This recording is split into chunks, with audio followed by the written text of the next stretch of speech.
রাধে রাধে। জয় মা লক্ষ্মী, জয় ভগবান কৃষ্ণ। আগামী 20 এপ্রিল 2026 বাংলা 6 বৈশাখ 1433 বঙ্গাব্দ সোমবার শুভ অক্ষয় তৃতীয়া। অক্ষয় তৃতীয়া শব্দটি দুটি শব্দ দিয়ে তৈরি, অক্ষয় এবং তৃতীয়া। অক্ষয় শব্দটির অর্থ হলো যার কোনো ক্ষয় নেই। এই শুভ দিনে আপনি যা দান করবেন, এই শুভ দানে যে সকল পুণ্যকর্ম করা হয় তার অক্ষয় ফল প্রাপ্ত হয়। অক্ষয় তৃতীয়ার এই শুভ দিনে আমরা সকলে সিদ্ধিদাতা, বিঘ্নহর্তা গণেশ ভগবানের পুজো অর্চনা করে থাকি। এই দিনে ব্যবসা প্রতিষ্ঠানে হালখাতা করা হয়। প্রতি বছর বৈশাখ মাসের শুক্লপক্ষের তৃতীয়া তিথিতে পালিত হয় অক্ষয় তৃতীয়া। নমস্কার বন্ধুরা, আজকে নতুন পর্বে আপনাদের সকলকে জানাই আন্তরিক শুভেচ্ছা ও স্বাগত। আজকের এই পর্বের বিষয় হলো 2026 সালের 1433 বঙ্গাব্দে কবে পড়েছে অক্ষয় তৃতীয়া। এই শুভ দিনে অমৃত যোগের সময় কখন থাকতে চলেছে এবং পুজো করার সব থেকে শুভ সময় কখন, এই সবকিছুই জানবো আজকের এই পর্ব থেকে। এছাড়াও জানবো অক্ষয় তৃতীয়ার বিশেষ ধার্মিক মাহাত্ম্য কি রয়েছে তা নিয়ে আলোচনা করব। তবে প্রথমেই জানবো অক্ষয় তৃতীয়ার দিন, তারিখ ও শুভ সময় কখন থাকবে। বন্ধুরা, পঞ্জিকা অনুসারে 20 এপ্রিল 2026 বাংলার 6 বৈশাখ 1433 বঙ্গাব্দ সোমবার পালিত হবে বৈশাখ মাসের শুক্লপক্ষের শুভ অক্ষয় তৃতীয়া এবং এই দিনেই পালিত হবে অক্ষয় তৃতীয়া ব্রত।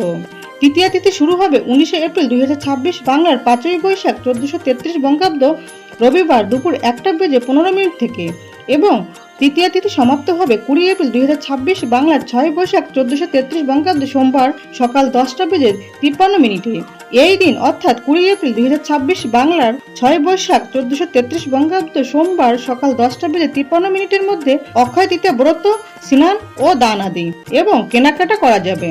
এই দিন পুজো করার সব থেকে শুভ সময় থাকতে চলেছে সকাল 6:52 মধ্যে।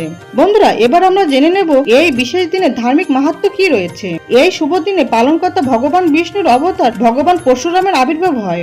এই শুভ দিনেই রাজা ভগীরথ মা গঙ্গা দেবীকে মর্তে নিয়ে এসেছিলেন। এই শুভ দিনে সিদ্ধিদাতা গণেশ ভগবান মহর্ষি বেদব্যাসের মুখ নিঃসৃত বাণী শুনে মহাভারত লিখতে শুরু করেছিলেন।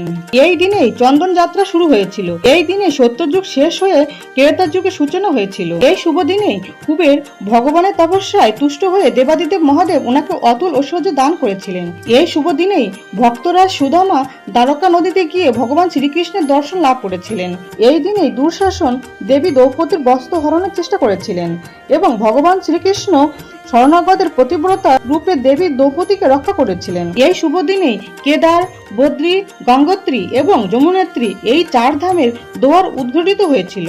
এই শুভ দিনেই পুরীতে ভগবান শ্রী শ্রী জগন্নাথ দেবের রথযাত্রার রথ নির্মাণ কার্য শুরু হয়। এই শুভ দিনেই দেবী অন্নপূর্ণার আবির্ভাব হন। বন্ধুরা, আশা করি ভিডিওটি আপনাদের সামান্য হলেও উপকারে আসবে। আজকের ভিডিওটি আজ এই পর্যন্ত।